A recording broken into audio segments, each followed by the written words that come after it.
Hello, magandang araw po sa ating lahat. Pakinggan nyo to.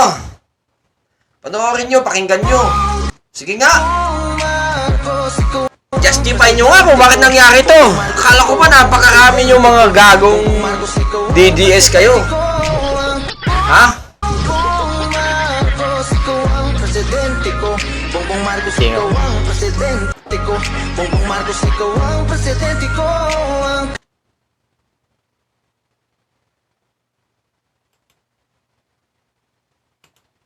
Sige.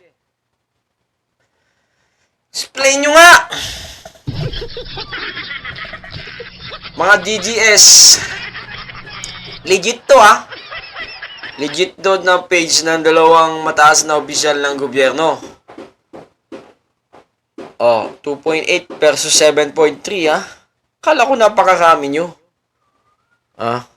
Inday Sara Duterte, Bongbong Marcos. Ano?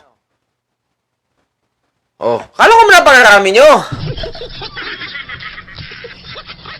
Di ba kayang suportahan ng mga trolls etong page ng ni Inday?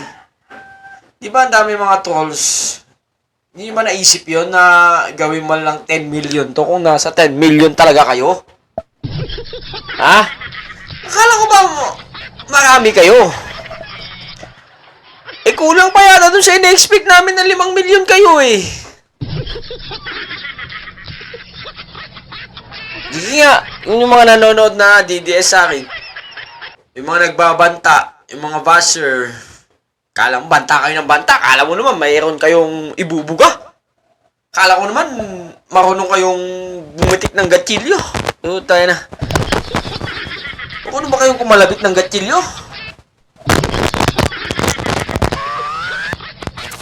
Banta-banta kayo?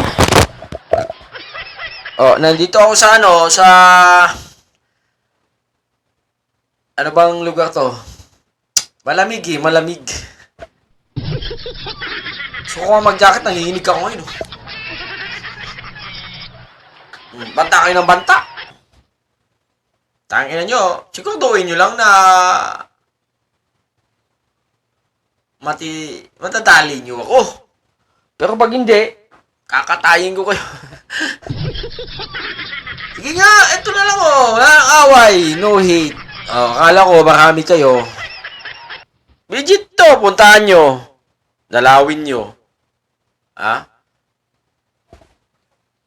Sige nga. Ano nyo i-justify yan? Legit to, binuntahan ko na rin.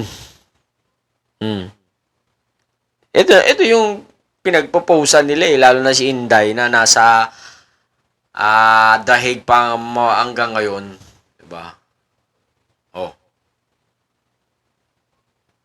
Sige nga. Justify nyo. Ito. Jack and Poy.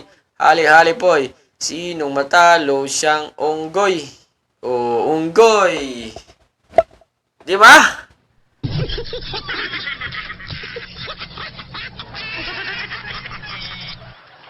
Ayusin nyo ang desisyon nyo sa buhay. Ha? Tingnan nyo.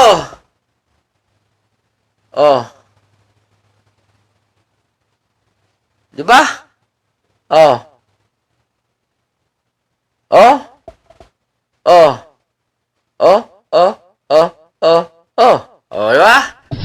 Ang ina nyo, mga hindot, talpulanong mangmang, mga estupidong moron, na panatikong kulto ng mga Duterte. Bunga ng fake news. Ay, nako. Ayusin yung desisyon nyo. Ayusin. Ay, sorry. Sino ba to? Sino ba to? Wag!